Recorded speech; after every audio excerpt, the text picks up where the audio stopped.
नमस्कार good morning. आज September 13 तारिख शुक्रवार। आज दिन भरी अनेक बड़ गुरुत्वपूर्ण खबर गुड़िक आसी। सुभद्रा योजना को नहीं आसिला बड़ खबर। आयुष्मान कार्ड किपरि करिवे आसिला सूचना। अन्यपटे केंद्र और राज्य सरकारंकर अनेक नुआ योजना मध्य आसीछि। तेबे आसंतु आज सकाळ आसीथिबा 25 टी बड़ खबर उपरे नजर पकाइबा। प्रथम खबर युक्त 2 छात्र छात्री मानक पई खुशी खबर। युक्त 2 कला वाणिज्य विज्ञान रे पढुथिबा पिला मानक पई बड़ खबर।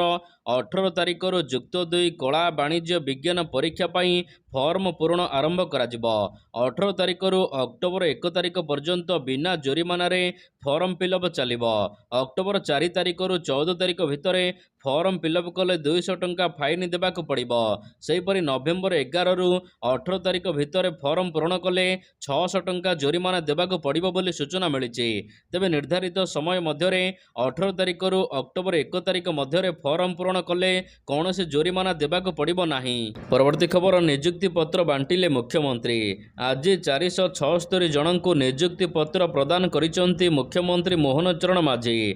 नूतन भावरे मनोनीत होइथिबा प्रार्थी को एही नियुक्ति पत्र प्रदान करा जाइछि।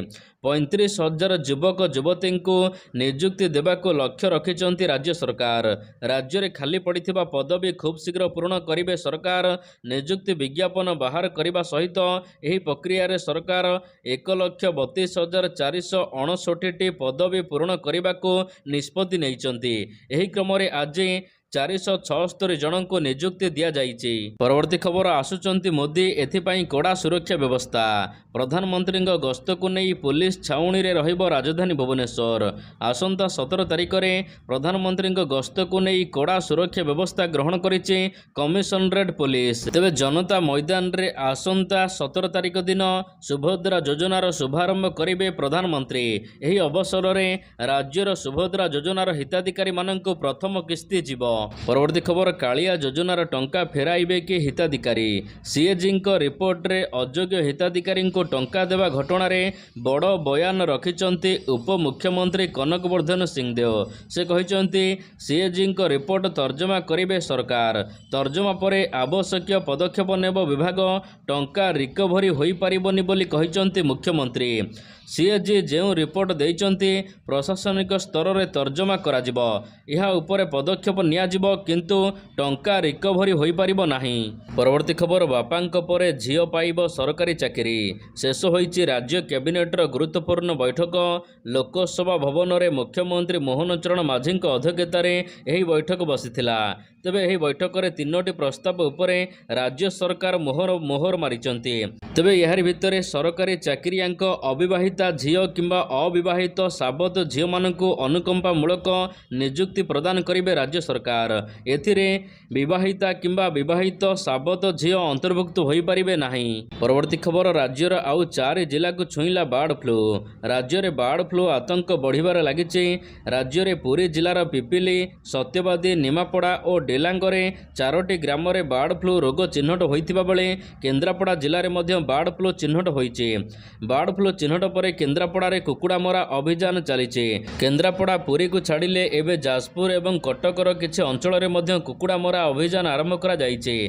तेबे संक्रमित अंचल रे कुकुड़ा और कुकुड़ा अंडा न खाइबा को परामर्श दिया जाइछि। ए नै जनस्वास्थ्य निर्देशक नीलकंठ मिश्र सूचना दैचंती। परवर्ती खबर अग्निवीरंक पई राज्य कैबिनेट रे बड़ निष्पत्ति। राज्य सरकार गुरुवार दिन कैबिनेट रे 3टी गुरुत्वपूर्ण प्रस्ताव उपरे मोहर मारिचंती।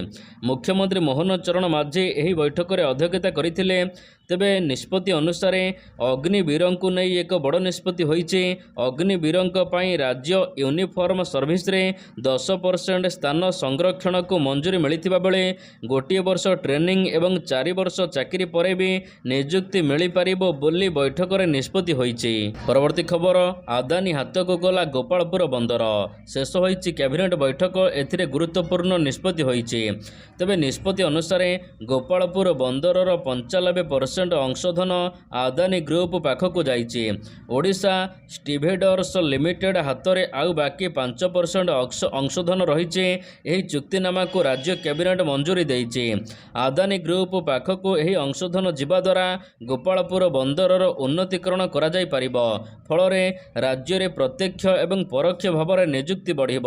ତେବେ ଭାରତର ସବୁଠାରୁ ବଡ଼ ପ୍ରାଇଭେଟ୍ ପୋର୍ଟ ସଞ୍ଚାଳନ ଆଦାନୀ ପୋର୍ଟ ଗୋପାଳପୁର ବନ୍ଦରକୁ ସେୟାର କିଣିବା ପାଇଁ 1349 କୋଟି ଟଙ୍କା ଖର୍ଚ୍ଚ କରିଛି। ପରବର୍ତ୍ତୀ ଖବର ଆସୁଛି ଆଉ ଏକ ଲଘୁଚାପ। ଆସନ୍ତା 24 ଘଣ୍ଟା ମଧ୍ୟରେ ଆଉ ଏକ ଲଘୁଚାପ କ୍ଷେତ୍ର ସୃଷ୍ଟି ହେବ। ଦକ୍ଷିଣ ପୂର୍ବ ବାଂଲାଦେଶ ଉପକୂଳରେ ଏହି ଲଘୁଚାପ ସୃଷ୍ଟି ହେବାକୁ ଯାଉଛି। ତେବେ ଏହା କ୍ରମଶଃ ଉତ୍ତର ପଶ୍ଚିମ ଦିଗକୁ ଗତି କରି ଅବପାତରେ ପରିଣତ ହେବ। ଏହାର ପ୍ରଭାବରେ 13 ତାରିଖ ପାଖରୁ 15 ତାରିଖ ପର୍ଯ୍ୟନ୍ତ ଓଡ଼ିଶାରେ ବର୍ଷା ରହିଛି।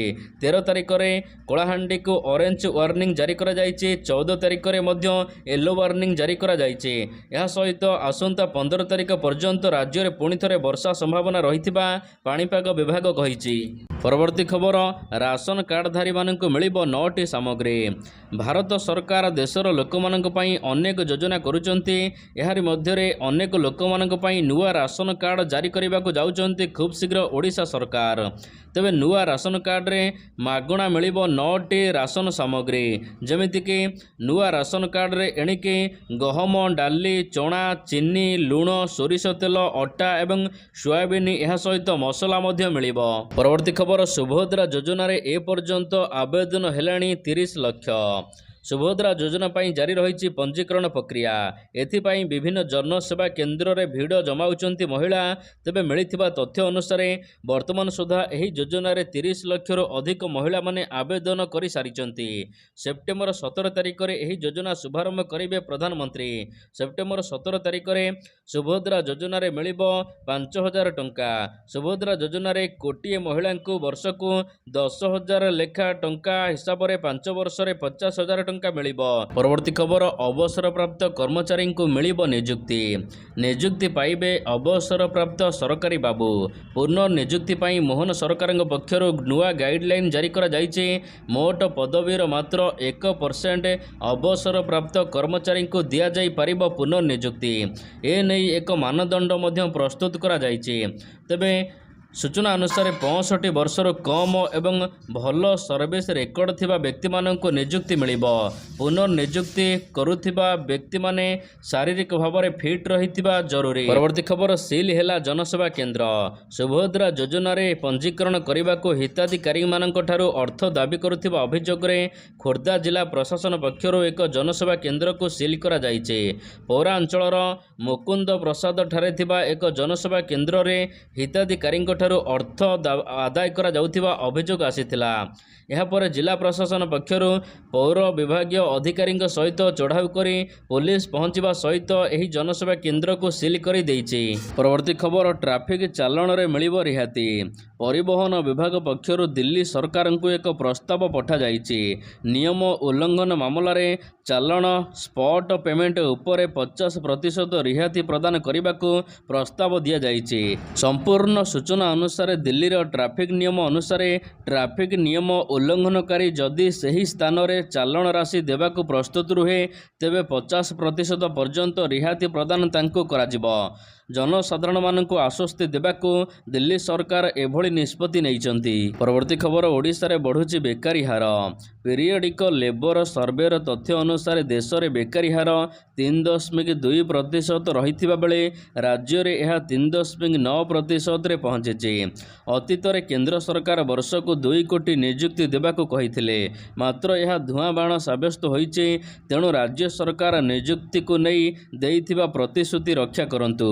ଖାଲି ପଦବୀ ପୂରଣ ସହିତ ଚୁକ୍ତିଭିତ୍ତିକ ନିଯୁକ୍ତି ବନ୍ଦ କରି ସରକାର ସ୍ଥାୟୀ ନିଯୁକ୍ତି ପ୍ରଦାନ କରିବେ ବୋଲି ବିଧାନସଭାରେ ଦାବି କରିଛନ୍ତି ବିରୋଧୀ। ପରବର୍ତ୍ତୀ ଖବର ମିଶନ ମୌସମକୁ କ୍ୟାବିନେଟ୍ରେ ମଞ୍ଜୁରୀ।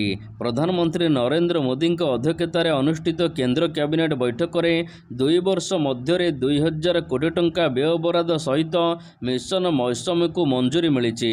ଭୂବିଜ୍ଞାନ ମନ୍ତ୍ରାଳୟ ଦ୍ୱାରା କାର୍ଯ୍ୟକାରୀ ହେବାକୁ ଥିବା ଏହି ମିଶନ ମୌସମ ଭାରତର ପାଣିପାଗ ଏବଂ ଜଳବାୟୁ ସମ୍ବନ୍ଧୀୟ ବିଜ୍ଞାନ ଗବେଷଣା ଏବଂ ସେବାକୁ ଯଥେଷ୍ଟ ପ୍ରୋତ୍ସାହିତ କରିବାକୁ ଏହା ବହୁମୁଖୀ ଏବଂ ପରବର୍ତ୍ତୀକାଳୀନ ପଦକ୍ଷେପ ହେବ ବୋଲି ପରିଚାଳନା କମିଟି ତରଫରୁ କୁହାଯାଇଛି।